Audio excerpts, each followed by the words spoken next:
capítulo 17, versículos 24 al 26. Dice así la palabra del Señor. El Dios que hizo el mundo y todas las cosas que en él hay, siendo Señor del cielo y de la tierra, no habita en templos hechos por manos humanas, ni es honrado por manos de hombres como si necesitase de algo, pues Él es quien da a todos vida y aliento y todas las cosas, y de una sangre ha hecho todo el linaje de los hombres, para que habiten sobre toda la faz de la tierra, y les ha prefijado el orden de los tiempos y los límites de su habitación. Señor, añada bendición a su palabra. Oremos. Señor, te damos gracias por tu palabra, por la bendita palabra, Señor, que tú nos has dado. Sabemos que ella es inerrante, infalible, es una verdad certera, ciertísima. Nosotros, Señor, dependemos también de tu palabra, Señor, porque ahí tú has consignado todos tus dichos, tus preceptos, tus mandatos, lo que tú eres y lo que quieres que conozcamos de ti para tu gloria, Señor. Por tanto, te pedimos en este tiempo del sermón, Señor, que seas tú guiándonos y ayudándonos a través de tu palabra, que podamos nosotros comprender lo que tú permites, Señor, que hoy sea conocido para tu pueblo y para tu iglesia, conforme a tu voluntad. Ayúdanos, Señor, ayúdame en la exposición de este mensaje en medio de mi debilidad, con la gracia tuya, Señor. Y ayuda a mis hermanos, a tu iglesia, con la ayuda del Espíritu Santo, Señor, para que puedan comprender y guardar la palabra en sus corazones.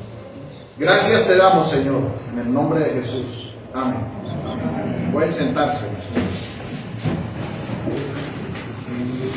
Bueno, mis hermanos, en esta mañana nos acercamos a una de las afirmaciones más descriptivas del único Dios verdadero, ya que el apóstol Pablo estaba presentándolo a un grupo de sabios de este mundo, o filósofos, por lo que el apóstol, lleno del Espíritu Santo, les enseñó como Dios dice de lo que Él es en sí mismo.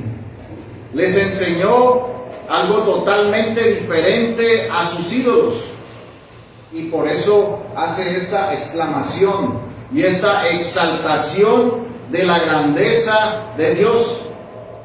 Él empieza exaltando la infinita sabiduría del Creador de todo cuanto existe, y también la inconmensurable grandeza del Señor del cielo y de la tierra.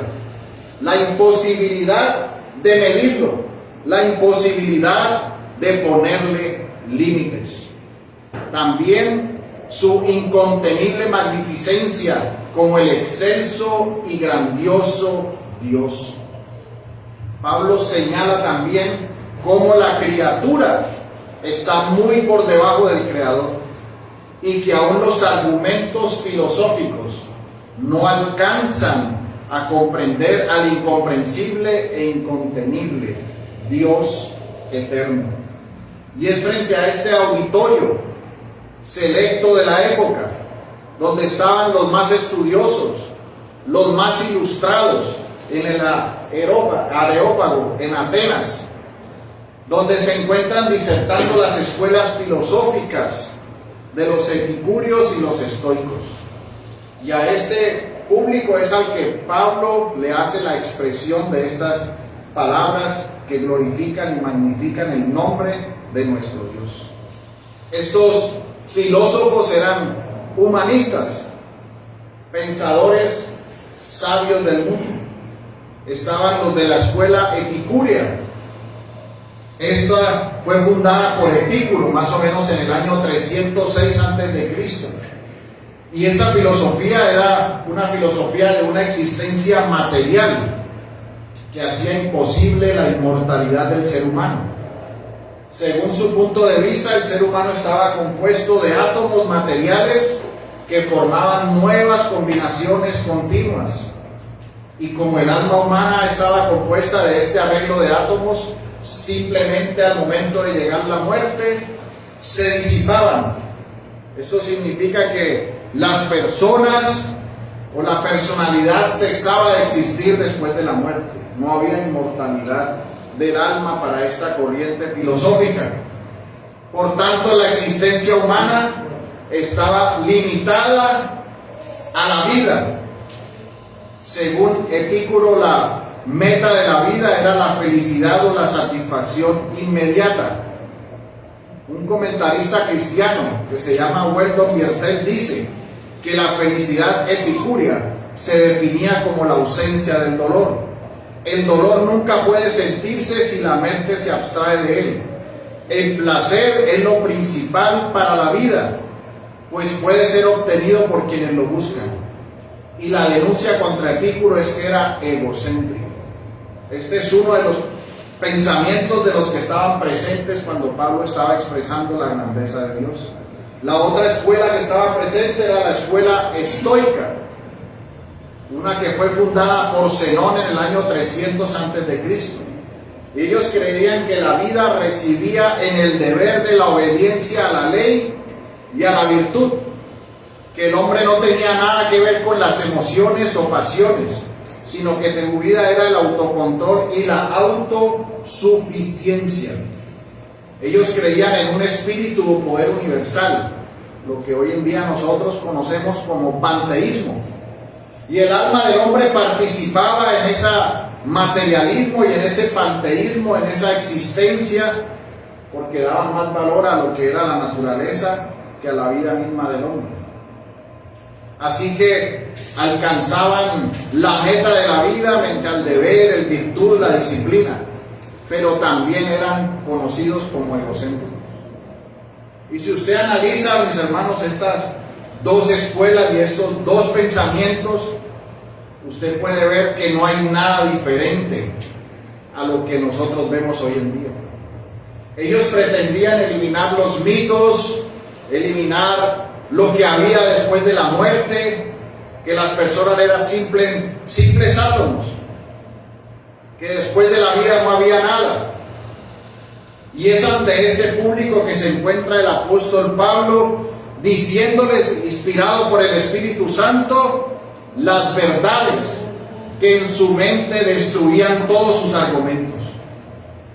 Pues contrario a lo que pensaban, les está señalando al Dios vivo, al creador de todo y quien gobierna su creación. Mis hermanos, estos filósofos y estos pensamientos no han desaparecido hoy en día. Todavía están tomando muchas fuerzas y aún dentro de la misma iglesia se observan ese tipo de pensamientos, lastimosamente. Se cometen las mismas rebeliones contra el Dios vivo. Tratan de eliminar la fe bíblica, tratan de eliminar el cristianismo. Los estoicos actuales defienden y patrocinan una adoración a la naturaleza, un panteísmo. Y hay un claro ejemplo de este panteísmo que el mundo ha recogido en un documento humanista elaborado por las Naciones Unidas. Ese documento se llama la Carta de la Tierra. Y solo una parte de ese documento dice lo siguiente, permítame que le lea. Afirmar la fe en la dignidad inherente a todos los seres humanos y en el potencial intelectual, artístico, ético y espiritual de la humanidad. Y hablan de una espiritualidad que lleva al panteísmo, un instrumento de la ingeniería social anticristiana. Redactada esta carta de este tiempo para reemplazar los 10 mandamientos, como lo dijo en su momento Mikhail Gorbachev, que fue uno de los promotores de esta carta. Carta que ha sido colocada en un arca, simulando el arca de la alianza donde reposaban los mandatos del Dios vivo. Mis hermanos, el escenario al cual Pablo le predicó no es diferente al que nosotros predicamos hoy en día. Pablo lo hizo frente al Areópago, frente a los filósofos, pero nosotros en este tiempo lo hacemos desde los púlpitos, donde se predica la verdad del Evangelio, en contra de todos estos filósofos y humanistas de la ONU de este tiempo, en contra de todos los que son enemigos de Dios, pero todos necesitados de un Salvador. Pues dicen los necios que no hay Dios. Y lo único que estamos viendo es lo que la misma palabra del Señor ha señalado acerca de los pensamientos humanistas de los hombres. Lo vemos en Romanos capítulo 1, versículo 22. Dice así la palabra del Señor: profesando ser sabios, se hicieron necios y cambiaron la gloria del Dios incorruptible en semejanza de imagen de hombre corruptible, de aves, de cuadrúpedos y de reptiles. Por lo cual también Dios los entregó a la inmundicia en las concupiscencias de sus corazones, de modo que deshonraron entre sí sus propios cuerpos, ya que cambiaron la verdad de Dios por la mentira, honrando y dando culto a las criaturas antes que al Creador, el cual es bendito por los siglos. Amén. Hermanos, la filosofía y el humanismo se desprenden del corazón perverso y corrupto de los hombres, que aman más a las criaturas antes que el Creador. Así que se debe señalar su pecado, pero también, como el apóstol lo hizo, es necesario también señalar la grandeza de la soberanía y de la providencia de Dios, como Él lo señaló en su momento. Por eso le pido que me acompañe esta mañana en este sermón que he titulado La soberana providencia. Y lo vamos a ver de la siguiente forma. Vamos a ver primero cómo obra la soberanía de Dios. Vamos a ver cómo obra la soberana providencia de Dios. Y vamos a ver unas aplicaciones prácticas. Vayamos al primer punto. ¿Cómo obra la soberanía de Dios? Vamos, esta está en el versículo 24 y 25 de nuestro texto, que dice así: el Dios que hizo el mundo y todas las cosas que en él hay, siendo Señor del cielo y de la tierra, no habita en templos hechos por manos humanas, ni es honrado por manos de hombres, como si necesitase de algo, pues Él es quien da a todos vida y aliento y todas las cosas. Amados hermanos, en primer lugar, debemos decir que las palabras mencionadas en este texto, inspirados por parte del apóstol Pablo, conllevan a mostrar la soberanía de Dios, conllevan a mostrar su obra soberana, pues señalan cómo nuestro Dios es el gobernante supremo, cómo Él es el dueño de la creación. Dios es soberano sobre toda la creación. Dios es el dueño de su creación. Dios creó todas las cosas. Dios redime a su pueblo y castiga al impío. Nosotros vemos el ejemplo de la Escritura en Noé, cuando en el ejercicio Dios Todopoderoso de su justicia soberana salvó a una familia y los demás recibieron su justo juicio por sus pecados, porque todo está bajo el dominio y el control absoluto de nuestro buen Dios. Nada está por fuera de la intervención y dominio de Él, como dice Romanos capítulo 9, versículo 20. Mas antes, oh hombre, ¿quién eres tú para que alterques con Dios? Dirá el vaso de barro al que lo formó: ¿por qué me has hecho así? Es por eso que la criatura no puede contradecir a su creador. Es por eso, mis hermanos, que no es correcto decir en la oración: Dios toma el control, porque Dios ya tiene el control. Nosotros no debemos afirmar que Dios tome el control como si todo lo que sucede a nuestro alrededor estuviera por fuera del control absoluto del soberano y único Dios verdadero. No, mis hermanos, Dios es soberano La criatura debe saber en qué lugar se encuentra. Nadie puede señalarle a nuestro Dios qué hacer, pues Él es el creador y todopoderoso. Nada detiene su mano. Dios no necesita de nosotros. Si nosotros no existiéramos, Él sigue siendo el mismo Dios todopoderoso, santo, soberano sobre todas las cosas. Pero desafortunadamente, el hombre en su corazón entenebrecido y por la acción de la esclavitud de su pecado, se sumerge en razonamientos y meditaciones contrarias a la verdad, para decir que no hay Dios, siempre buscando una excusa para poder decidir y vivir según su anhelo, lo cual, aunque muchas veces parezca que es así, no se escapa del gobierno absoluto de nuestro Dios, pues Él todo lo ha hecho conforme a sus propósitos y para su gloria. Como dice la palabra en Proverbios 16:4, todas las cosas ha hecho Jehová para sí mismo, y aún al impío para el día malo. Proverbios 16:4, todas las cosas ha hecho Jehová para sí mismo, y aún al impío para el día malo.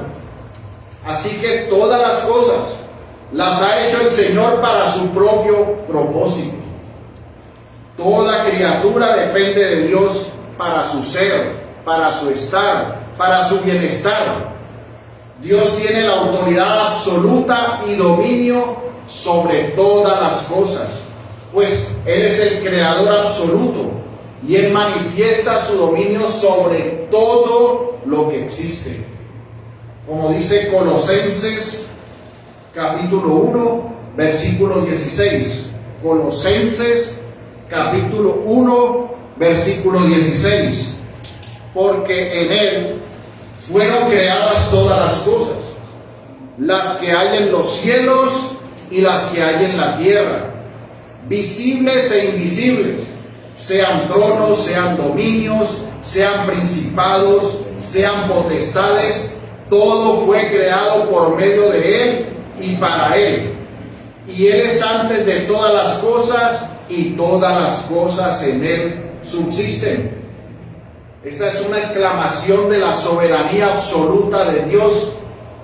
Nada se escapa del gobierno absoluto del único Dios soberano y todopoderoso. Como lo definió el teólogo Louis Berkhof, hablando de la soberanía de Dios, en virtud de su obra creativa, la obra creativa de nuestro Dios, a Él le pertenecen los cielos, la tierra y todo lo que ellos contienen. Reviste plena autoridad sobre los ejércitos del cielo y los habitantes de la tierra. Sostiene todas las cosas con su omnipotencia y determina la finalidad que cada uno está destinado a servir. Mis hermanos, nosotros vemos que los hombres actúan según el ámbito de su resolución, buscando ejercer su voluntad, pero Dios es soberano sobre todo lo que ellos hagan. Como dice Proverbios 19:21, muchos pensamientos hay en el corazón del hombre, mas el consejo de Jehová permanecerá. Y Hechos 2:23, a este, entregado por el determinado consejo y anticipado conocimiento de Dios, prendisteis y matasteis por manos de inicuos, crucificándolo. Nada se escapa del gobierno de nuestro Dios. Nosotros tenemos, mis hermanos, un Dios soberano. Cristo reina, mis hermanos. Esto nos lleva al segundo aspecto que veremos hoy. ¿Cómo obra la soberana providencia de nuestro Dios? Leamos el versículo 26 de nuestro texto, de Hechos 17, que dice así: y de una sangre ha hecho todo el linaje de los hombres, para que habiten sobre la faz de la tierra, y les ha prefijado el orden de los tiempos y en los límites de su habitación. Así que nosotros podemos decir que la providencia de Dios es soberana, porque lo primero que nosotros debemos entender y que expresó el apóstol Pablo a todos aquellos humanistas es que nuestro Dios tiene un gobierno absoluto. La soberanía de Dios es su derecho y poder absoluto para hacer todas las cosas, porque Él es el Rey Supremo y Creador de todo cuanto existe. Eso es la soberanía de Dios, el gobierno supremo de Dios sobre todas las cosas que existen. Y cuando hablamos de la providencia de Dios, que es cuando el texto está señalando que Él ha prefijado el orden de los tiempos, los límites de la habitación, nos estamos refiriendo a ese mismo gobierno soberano de Dios, con sabiduría, con amor, pero viendo cómo Él cuida y dirige todas las cosas en el universo, con el fin de preservar a sus hijos hasta el fin y para siempre. Así es. Por eso es que el texto señala eso, ha prefijado el orden de los tiempos, los límites de su habitación. Y mis hermanos, aquí vemos nuevamente dos atributos de nuestro Dios que habíamos visto en otro sermón, y son la trascendencia de Dios y su inmanencia. Porque Él es por todo, sobre todo, pero está en todo. Así es nuestro Dios. Y la doctrina de la soberana providencia afirma que Dios tiene el control total de cada detalle de nuestra vida. Como dice el Salmo 138:8, Jehová cumplirá su propósito en mí. Tu misericordia, oh Jehová, es para siempre. No desampares la obra de tus manos. Nuestro Dios cumplirá todo propósito, porque Él ha prefijado los tiempos, y en la providencia, mis hermanos, todos los resultados para su pueblo, para sus hijos, son favorables y beneficiosos para ellos, para los santos. La providencia de Dios es universal, es eficaz, es beneficiosa, es consoladora, consuela nuestro ser y nuestra alma.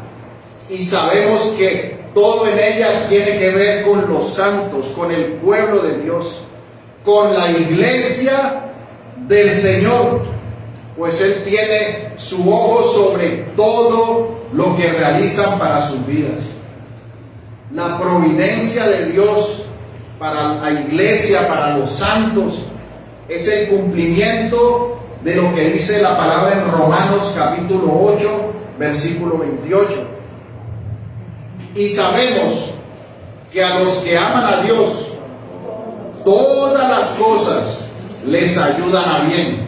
Esto es, a los que conforme a su propósito son llamados. Esta es la fiel promesa del fin de la providencia. Nótese que ahí dice todas las cosas. ¿Y quién es el que tiene cuidado de todas las cosas? Nuestro Dios soberano. Por medio de su providencia vemos su cuidado en todas las cosas. Y aunque a muchas veces, mis hermanos, nosotros, debido a nuestra finitud, no podemos entender su soberana providencia, porque sabemos que enfrentamos dificultades, sufrimientos, y muchas veces cuando estamos enfrentando estas situaciones, nosotros lo que hacemos es que prejuzgamos las obras de nuestro Dios, censuramos sus planes, y bajo muchos aprietos y dificultades pensamos que todo está contra nosotros. Nos vemos en circunstancias que nos hacen experimentar dolor en el alma.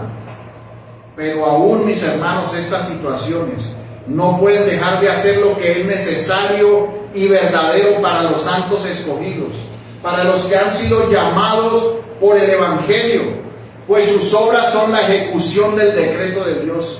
el cumplimiento de la palabra, y nosotros sabemos que no hay más que el bien en los propósitos y las promesas de nuestro Dios. Como dijo el Señor en Juan 13:7, respondió Jesús y le dijo: lo que yo hago, tú no lo comprendes ahora, mas lo entenderás después. Mis hermanos, aquí es donde concurren también las acciones de los hombres, porque en los hombres hay una libertad. La criatura camina paralela a la soberanía de Dios, que lo lleva a ser responsable, y por eso que los hombres actúen según el ámbito de su resolución para ejercer su voluntad no quita que Dios es soberano, porque sobre todo lo que ellos hagan, nuestro Dios es la causa primera. Él es el soberano y en Él concurren todas las causas secundarias, que son todas las criaturas, la creación, los hombres, nosotros que somos finitos. Como dice la palabra en Hechos 4:27, porque verdaderamente se unieron en esta ciudad contra tu santo Hijo Jesús, a quien ungiste, Herodes y Poncio Pilato, con los gentiles y el pueblo de Israel, para hacer cuanto tu mano y tu consejo habían antes determinado que sucediera. Todo lo que se cumplió en la providencia de Dios había sido determinado por el consejo eterno de Dios, por su decreto. Por eso, mis hermanos, nosotros tomamos decisiones, hacemos planes, pero Dios hace su voluntad.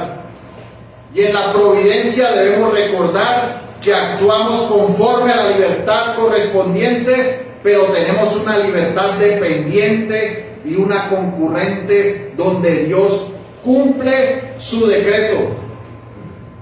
Mis hermanos, porque Él cuida hasta del café que tú te tomaste en esta mañana, los detalles más pequeños, las circunstancias más pequeñas, donde naciste, donde estudiaste, todo está bajo la providencia soberana de nuestro Dios. Por esta razón, una acción es inevitable en la libertad del hombre, o evitable. El hombre decide si la hace o si no la hace, pero la acción que tome ha sido decretada infaliblemente de antemano. Y esto tiene que ver con el fin de preservar a los santos escogidos. Es por eso que el hombre, mis hermanos, quiere lo que quiere conforme a su naturaleza, pero nuestro Dios, por su soberana providencia, guía todas las cosas para sus propios fines y también para su propia gloria. Por esa razón, no importa la providencia que vivamos, y no importa que la providencia muchas veces los deje a ustedes perplejos, si acontece en la mano de Dios que la controla, porque de otra manera no podría suceder. Y aquí llegamos nosotros al mejor ejemplo de la providencia de Dios que podamos tener nosotros, mis hermanos, y eso es en la persona de nuestro Señor Jesucristo, porque nuestro Señor nunca fue más Señor, y el Padre nunca estuvo más al control de todas las cosas, en la fortaleza del Espíritu Santo, que en el día cuando los pecadores, sin estar conscientes de que estaban cumpliendo el decreto de Dios, llevaron a nuestro Señor para ser crucificado. Y en ese momento previo a recibir la copa de la ira, donde nuestro Señor sudó gotas de sangre, nuestro Dios tenía el control absoluto. Su sabiduría no fue menoscabada por las acciones de los hombres pecadores. Y aunque pensaban que habían tenido la victoria de su plan consumado, todo el sufrimiento previo a la cruz y en la cruz misma, todos los vituperios que nuestro Señor recibió, aún cuando proclamó y dijo: Dios mío, ¿por qué me has abandonado? En esa providencia que vivió el Hijo de Dios encarnado, no hubo un instante en que su fin no fuera el bien mayor. Pues sabemos nosotros porque conocemos el fin de la historia de redención hasta donde vamos, que ese día fue el triunfo divino, fue de victoria. Y sabemos nosotros que nuestro Dios era el director de la escena y estaba controlando cada detalle del evento. El mundo, el diablo, los pecadores pueden haber pensado que el plan o el propósito de Dios había sido frustrado, que había sido detenido, pero estaban equivocados. El Calvario fue un día de victoria gloriosa para la gracia soberana. Los pecadores se jactaron y lo ridiculizaron sin darse cuenta que sus pensamientos y sus acciones cumplieron los propósitos preordenados para la ejecución del plan salvífico para el pueblo de Dios. Como dice la palabra en Colosenses, capítulo 2, versículo 14, anulando el acta de los decretos que había contra nosotros, que nos era contraria, quitándola de en medio y clavándola en la cruz, y despojando a los principados y a las potestades, los exhibió públicamente, triunfando sobre ellos en la cruz. Por eso, mi hermano, quiero que pienses en la cruz, en la obra del Señor, y ahora compárala con la providencia que estás viviendo. Creo que tu situación no se compara a lo que nuestro Dios encarnado, nuestro Señor Jesucristo, vivió en la providencia previa a la cruz y en la crucifixión misma, como lo señala la palabra en Hebreos, capítulo 12, versículo 2. Puestos los ojos en Jesús, el autor y consumador de la fe, el cual por el gozo puesto delante de él, sufrió la cruz, menospreciando el oprobio, y se sentó a la diestra del trono de Dios. Considerad a aquel que sufrió tal contradicción de pecadores contra sí mismo, para que vuestro ánimo no se canse hasta desmayar, porque aún no habéis resistido hasta la sangre, combatiendo contra el pecado. Por eso, mi hermano, que hoy no decaiga tu ánimo de ninguna manera. No desmayes. Sigue adelante mirando en el triunfo que estás por recibir en la eternidad con Cristo. Ningún problema de este tiempo te seguirá a la eternidad. Por eso recuerda, cual sea tu situación, que el Señor está contigo todos los días hasta el fin del mundo, y que nada ha escapado a su soberana providencia. Esto nos lleva al tercer punto, unas aplicaciones prácticas. Mis hermanos, después de entender la soberanía de Dios, la soberanía en su providencia, en la obra de nuestro Dios, como aplicación práctica, podemos, mis hermanos, en primer lugar, tener claridad de que nuestro Dios es el gobernante supremo, que tiene cuidado de su pueblo y de sus hijos, y que en ello ha determinado todo para su bien. Y en ese sentido, nosotros los creyentes entendemos que nuestro Dios nos cuida, nos guarda, nos sostiene, y nosotros no tenemos ningún inconveniente de estar agradecidos cuando todo va bien, cuando hay trabajo, cuando hay sustento, cuando hay hijos sanos, cuando no hay problema. En ese sentido, la providencia no nos hace meditar ni pensar en nada más que en estar agradecidos. Pero el problema en el corazón del creyente se inicia cuando la providencia lo lleva a situaciones difíciles, cuando llega a los aspectos que no quiere vivir y que desde su perspectiva humana y finita le parecen injustos. Una enfermedad, una pérdida, no tener trabajo por más que se es responsable para buscarlo.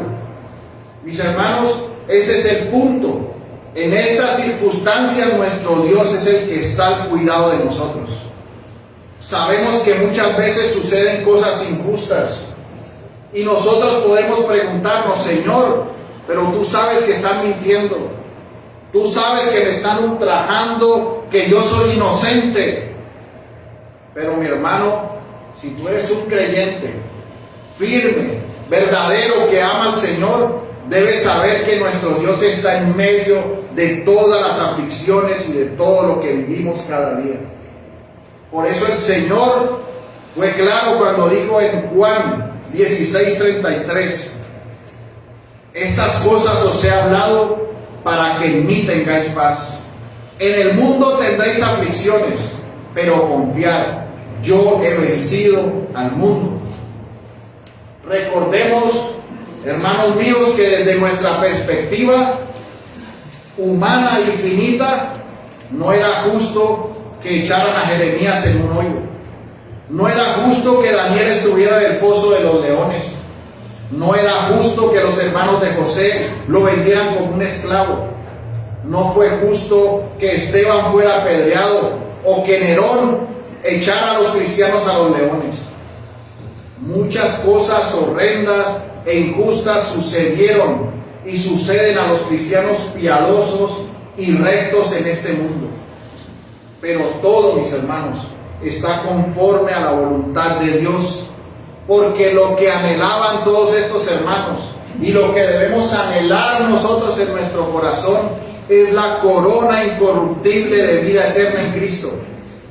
Y ninguna de esas circunstancias temporales que vivieron todos estos hermanos de nosotros que están en la Escritura los pudo separar del amor de Dios que era en Cristo Jesús, Señor nuestro. Por eso debemos preguntarnos, ¿será que en este mundo caído y perdido debemos esperar que todo será justo? ¿Que todo será hermoso? ¿Que todo será lo mejor en este tiempo? ¿Que tu mejor vida es ahora? No, mis hermanos. Estamos enfrentados al pecado, a la caída del hombre. Este mundo no es amigo de la gracia de Dios. Este mundo no es amigo de la verdad de Dios. Está claramente expresado en la Carta de la Tierra. Las naciones se unen en un documento en contra de la voluntad de Dios, en contra de la verdad de Dios. Y ahora crees tú que predicas la verdad, que das testimonio de la verdad de Cristo, ¿no vas a enfrentar esto? Claro que lo vas a enfrentar. Claro que tendrás que vivir dificultades y aflicciones. Pero nada de lo que tú vives escapa al control soberano de Dios. Esa providencia que tú vives no está por fuera de cada detalle que Dios tiene del cuidado de tu vida. Nada escapa de Él. Y todo lo que vivimos es para el bien de nosotros, para que podamos perseverar hasta el fin. Miren lo que dijo el Señor en Mateo capítulo 10, versículo 16. He aquí, yo os envío como ovejas en medio de lobos. Sed pues prudentes como serpientes y sencillos como palomas. Guardaos de los hombres, porque os entregarán a los concilios y en sus sinagogas os azotarán. Mis hermanos, somos como ovejas en medio de lobos. Imagínese a una oveja frente a un lobo. ¿Qué cree usted que ese lobo quiere hacerle a esa oveja? No creo que quiera ir a lamerla o a sanarle las heridas. Esa oveja, ese lobo lo que quiere es destrozarla, desaparecerla, devorarla. Y en este mundo, los hombres perversos y malvados no quieren a Cristo, no quieren el cristianismo, porque quieren opacar lo que señala sus conciencias del pecado y de la maldad. Por eso se inventan la tolerancia a que nosotros seamos obligados a aceptar el pecado como si fuera algo bueno. No, nosotros hacemos lo que dice la palabra, porque obedeceremos a Dios antes que a los hombres. Vivamos lo que tengamos que vivir. Cada circunstancia que enfrentemos Debemos tener una perspectiva de gozo y de entender que es el bien, el dolor y la angustia, mis hermanos, que nuestro Dios nos permite vivir, es para ser probados. Muchos de nuestros hermanos fueron probados en el martirio. Tuvieron que escoger si adoraban a los ídolos o si proclamaban que eran del Señor. Y eso les costaba la vida. Muchos desertaron, pero muchos murieron para la gloria de Dios. Muchos soportaron fuego. Pero nosotros, mis hermanos, debemos saber que no estamos exentos y que cada circunstancia que vivimos no es para autocompadecernos o para decir que pobrecitos nosotros sí que sufrimos. Es para pararnos firmes como buenos soldados, para mostrar el poder de la gracia de Dios en nuestros corazones. Por eso, mi hermano, si en este día tú eres un humanista antropocéntrico, lleno de ti y de tus propias filosofías, yo te digo, amigo, que tú eres un enemigo de Dios y que estás viviendo lejos de la verdad de Dios y de la verdad de sus mandatos escritos en la palabra de Dios en la Biblia. Pero recuerda que hoy es día de salvación, y si comprendes la grandeza de Dios, su soberana providencia, ven a Cristo en fe y en arrepentimiento, porque de lo contrario, mi hermano, estarás en una condenación eterna en el infierno. Huye de la ira venidera, huye de ser condenado y ven por la gracia salvífica de Dios de rodillas delante de Él, para que pueda recibir el perdón, la salvación y la vida eterna que solo tenemos en Cristo. Y mis hermanos, a la iglesia del Señor, entendiendo esta soberana providencia de Dios, que todo lo que sucede en nuestras vidas y lo que vivimos está cuidadosamente diseñado y dirigido por el único y sabio Dios, recordemos lo que dice la palabra en Lamentaciones, capítulo 3, versículo 37. Lamentaciones, capítulo 3, versículo 37. ¿Quién será aquel que diga que sucedió algo que el Señor no mandó? De la boca del Altísimo no sale lo malo y lo bueno. ¿Por qué se lamenta el hombre viviente? Laméntese el hombre en su pecado. Escudriñemos nuestros caminos y busquemos y volvamos a Jehová. Levantemos nuestros corazones y manos a Dios en los cielos. Nosotros nos hemos rebelado y fuimos desleales. Tú no perdonaste. Que nuestro soberano y buen Dios nos ayude, mis hermanos. Bendiciones. Vamos a orar. Bendito Señor Dios y Padre nuestro. Estamos agradecidos, Señor, porque se nos es necesario recordar y aún conocer que tú eres el soberano, pero también entender y reconocer que tu providencia, tu soberana providencia, es el cuidado detallado de cada una de las circunstancias de nuestra vida, y que aunque a nuestro corazón y a nuestra mente finita nos parezca que es injusto, tú nos enseñas que es lo mejor que has preparado para nosotros. Por eso ayúdanos, Señor, a decir como nuestro hermano del pasado que estamos bien, cualquiera que sea nuestra circunstancia. Ayúdanos a entender que lo más maravilloso es el gozo de nuestra salvación en nuestros corazones y la corona de vida eterna que recibiremos en ti, Señor. Ayúdanos a entender que cualquier dificultad que recibamos por tu providencia es temporal, porque no seremos tentados más allá de lo que podamos resistir, sino que juntamente con la tentación tú nos darás la salida, Señor. Porque tú, Señor, eres el que cuida de nosotros. Ayúdanos, Señor, para entender en cada circunstancia de nuestra vida que tú reinas, que eres soberano y que tú estás al cuidado de nosotros, que no nos has dejado ni nos has desamparado, sino que nos sustentas con tu diestra y que estás con nosotros todos los días hasta el fin del mundo. Que nuestro corazón no se ahogue ni agonice por ninguna dificultad, sino que por el contrario, como soldados de la gracia, vayamos de rodillas ante tu trono y esperemos confiadamente en ti, entendiendo que en ti somos más que vencedores, Señor.